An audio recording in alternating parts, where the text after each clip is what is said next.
say that again. The whole history of America is the history of rich white men telling not rich white people that their enemies are black and brown. It starts in the colonies of what would become the United States. Let's remember, during the colonial period, mid-1600s, there was no such thing as white people. I know some people who are now called white find that shocking, right? Because they think whiteness is real, right? But whiteness was created. Europeans didn't call themselves white. We didn't call ourselves white. We weren't all members of one big happy family. Are you kidding? Have you studied the history of Europe? The history of Europe was about killing each other. That's what we did in Europe. We just killed each other before we figured out there were other people to kill. We just killed each other, right? I mean, that was the history of Europe. The English hated the Irish, right? Northern Italians didn't even think that Southern Italians were Italians. The Germans hated everybody, and everybody hated their ass right back, right? There was no team called white, no race called white, but all of a sudden, in the middle of the 1600s, there was. Why? Why was it suddenly necessary to create this thing called the white race? Well, because rich people can count, that's why. And so rich folks looked around, the ones that owned all the land, in the colonies, the colonial elite, looked around and they realized something, that they were heavily outnumbered by African enslaved folks, by European indentured servants, who were just one level above a slave, or other Europeans who weren't technically indentured servants, but they were still peasants, didn't have any money, didn't have any land, and they could do the math. They added it up, and they were like, damn, we got to figure out a way to split these folks apart from one another, or they're going to rise up and take our stuff, right? Because after a while, these black folks who were enslaved Africans and these quote-unquote white folks who were poor Europeans are going to figure out they're all getting played by these rich people.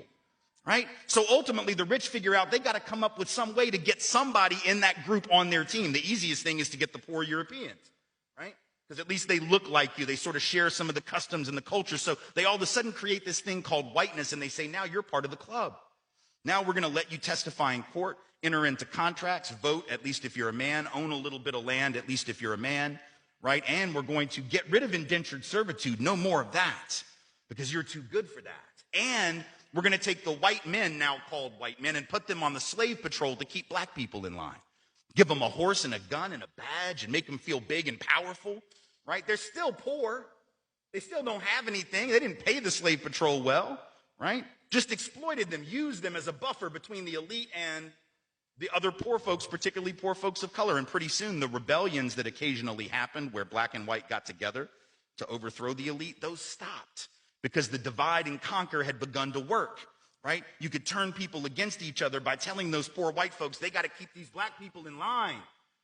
And so that divide and conquer gets initiated in the colonies. Rich white men telling not rich white people that their enemies are black and brown. Fast forward to the Civil War era. And you have, I'm from the South, right? My people, the elite in my part of the country, right, actually announced that the reason they wanted to break away from the Union and possibly go to war with their brothers and sisters to the north was in order to maintain slavery and white supremacy. They said that at the time. We lie about it now. And we say it had nothing to do with that. But of course, at the time, they didn't have any shame about it, so they just said it openly, right? The vice president of the Confederacy, Alexander Stephens, said that the cornerstone of the new government was the great truth that the Negro was not the equal of the white man. So that's the reason the Confederacy was formed and existed.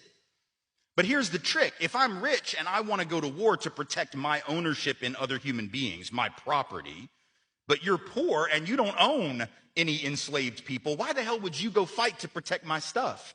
Because I'm a rich person. I'm not going to fight. Rich people don't go to war, right?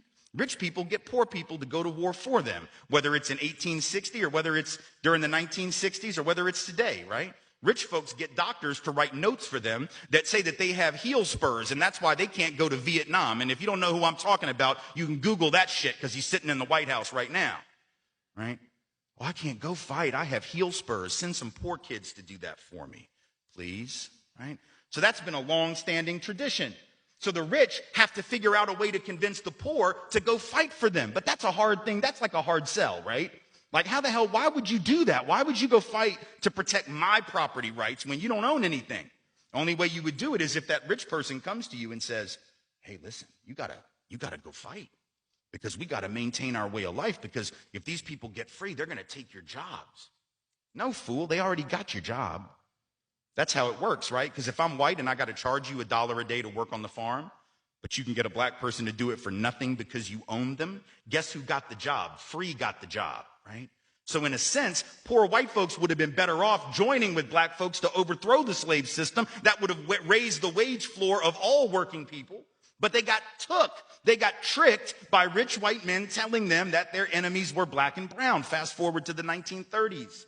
And you have white labor leaders. They're not even the elite, right? The labor leaders are not the elite, but they're the elite within the labor movement. And even they had fallen for it at this point. So they didn't want to integrate their unions. And they would say things like, well, we can't have black people and Mexicans and Chinese folks in our unions because if we do that, it's going to reduce the professionalism of our craft.